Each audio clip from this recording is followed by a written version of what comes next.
ഓം ശാന്തി.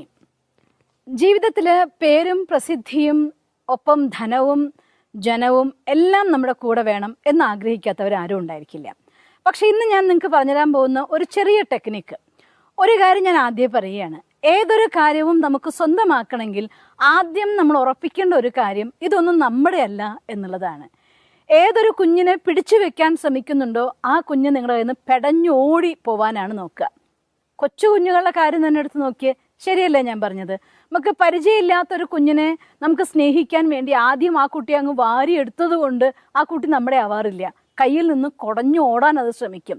അതേസമയം ആ കുഞ്ഞിനെ സ്നേഹത്തോടെ പറഞ്ഞ് നന്നായി സ്നേഹിച്ച് വാത്സല്യത്തോടെ സ്വന്തമാക്കി കഴിഞ്ഞാൽ കുഞ്ഞുങ്ങൾ നിങ്ങൾ പോവാൻ പറഞ്ഞാലും പോവാൻ കൂട്ടാക്കല്ല ചെയ്യുക, മറിച്ച് കുട്ടികൾ നിങ്ങളെ വിട്ടു പോവില്ല എന്ന് വാശി പിടിക്കുക ചെയ്യുക. ഇത് പ്രപഞ്ചത്തിന്റെ സ്വഭാവമാണ്. പരിശുദ്ധമായിരിക്കുന്ന കുഞ്ഞുങ്ങളുടെ മനസ്സ് നമ്മൾ കാണുന്നത്. ഈ പ്രപഞ്ചത്തിൽ ഏതൊരു സാധനം അങ്ങനെയാണ്. എൻ്റെതാണ് എന്ന് പറഞ്ഞുകൊണ്ട് വാരി പിടിക്കാൻ നോക്കുമ്പോൾ അത് നമ്മുടെ കയ്യിൽ നിന്ന് കുടഞ്ഞോടിപ്പോവാൻ നോക്കുക ചെയ്യുക. അതുകൊണ്ട് നമുക്ക് സ്വന്തമാക്കാൻ ആഗ്രഹിക്കുന്നെങ്കിൽ ഒരു കാര്യം മനസ്സിലാക്കുക, എൻ്റെ എന്ന് സ്വന്തമായിട്ടുള്ളത് എൻ്റെ മൂല്യങ്ങളും എൻ്റെ ശ്രേഷ്ഠമായിരിക്കുന്ന കർമ്മങ്ങളും ഞാൻ ചെയ്യുന്നതായിരിക്കുന്ന എന്ത് എനിക്ക് വേണോ അതൊക്കെ കൊടുക്കലുമാണ്. കൊടുക്കുക എന്ന് വെച്ചർത്ഥം കൊടുക്കലല്ല, അതൊരു എടുക്കലാണ്. ആ രീതിയാണ് ആദ്യം നമ്മൾ മനസ്സിലാക്കേണ്ട കാര്യം. പിന്നെ രണ്ടാമത്തെ കാര്യം, നമ്മളെ സംബന്ധിച്ചിടത്തോളം ഞാൻ നിങ്ങൾക്ക് കഴിഞ്ഞ 2-3 വീഡിയോസിൽ പറഞ്ഞു തന്നിട്ടുണ്ടായിരുന്നു നമ്മുടെ ഊർജം ശരീരത്തിലെ ചക്രങ്ങളിലൂടെ കടന്നു പോകുന്നത്. അതുകൊണ്ട് ദിവസവും നമ്മുടെ ചക്രങ്ങളെ ചാർജ് ചെയ്യാനുള്ള ഒരു മെഡിറ്റേഷൻ ഞാൻ വീഡിയോ ഇട്ടിട്ടുണ്ട്. അത് നിങ്ങൾ കണ്ടു നോക്കണം. ഒരു 20-25 മിനിറ്റ് സമയം ഉണ്ടാവുള്ളൂ. അത് തീർച്ചയായിട്ടും നന്നായിട്ട് പ്രാക്ടീസ് ചെയ്ത് നോക്കണം.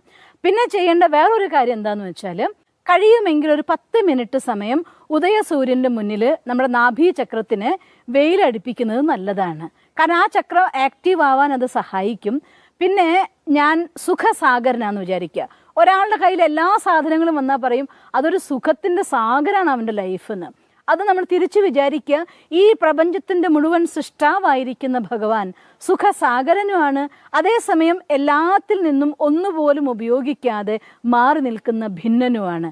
അതുകൊണ്ട് ഞാൻ മാസ്റ്റർ സുഖസാഗരനാണ് എന്ന സങ്കല്പം തന്നെ പ്രപഞ്ചത്തിലെ എല്ലാ എനർജിയും നമ്മുടെ ഉള്ളിലേക്ക് കൊണ്ടുവരാനായിട്ട് സഹായിക്കും. അതുകൊണ്ട് നാഭീചക്രം സ്വർണ്ണവർണ്ണത്തിൽ തിളങ്ങുന്നതായിട്ടും നിങ്ങൾ ആ സുഖസാഗരനായിരിക്കുന്ന സൂര്യൻ്റെ മുന്നിൽ നിൽക്കുകയാണെന്ന് സങ്കല്പിക്കുക. അതും ചെരിഞ്ഞ പ്രകാശരശ്മികൾ, സ്വർണ്ണ സൂര്യൻ്റെ കിരണങ്ങൾ ഭൂമിയിൽ തഴുകുന്ന സമയമാണെങ്കിൽ ഏറ്റവും നല്ലത് ആ സമയത്ത് 10 മിനിറ്റ് സമയം നമ്മുടെ അരയ്ക്ക് മേലെയുള്ള ഭാഗം സൂര്യപ്രകാശത്തിൽ വരുന്ന രീതിയിൽ നിൽക്കുന്നത് നല്ലതാണ്. സൂര്യന് അഭിമുഖമായിട്ട് നിൽക്കുക. ആ ഒരു സുഖസാഗരൻ്റെ കിരണങ്ങളിൽ എന്നിലേക്ക് ഒഴുകി വരികയാണെന്ന് സങ്കല്പിക്കുക.